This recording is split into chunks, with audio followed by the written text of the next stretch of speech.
I will never forget the sound of Ham laughing. It wasn't a good laugh. It was mean, sharp, and wrong.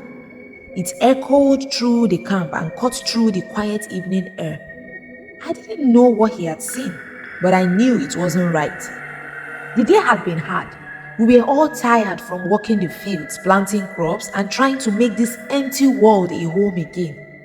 Nuhu had spent the day celebrating the vineyard he had grown, drinking the wine he made. At first, it was a good day. We all thought it was the start of something better. But when night fell, things went wrong. Ham had gone to check on Nuhu in his tent. He came out grinning, shaking his head like he had just seen something ridiculous. "You won't believe this," he said. "The old man's in there, passed out drunk and naked." He said it like it was a joke, like Nuhu was just some foolish man and not the father who had saved us all. The way he laughed, it didn't sit right with me. Shem and Japheth didn't laugh. Their faces hardened, and they looked at each other without saying a word.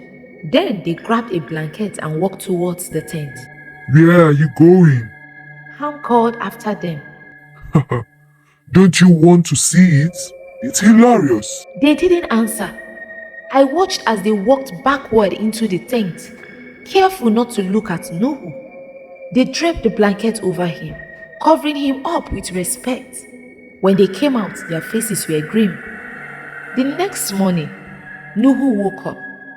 He came out of the tent slowly, leaning on his staff, his eyes tired and bloodshot.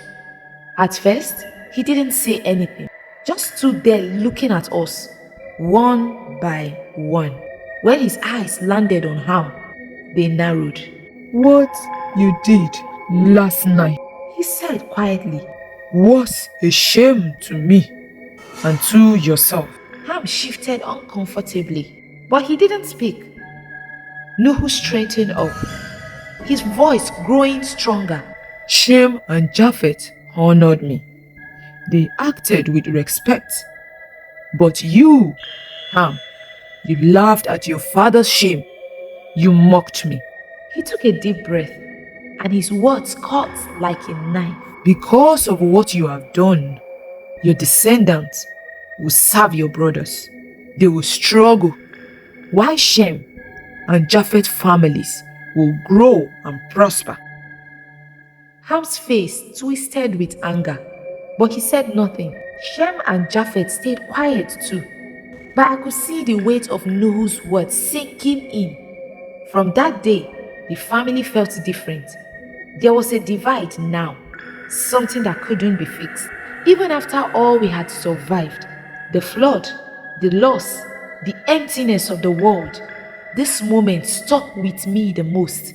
It was the first time I realized that even in a fresh start, we still carried old flaws.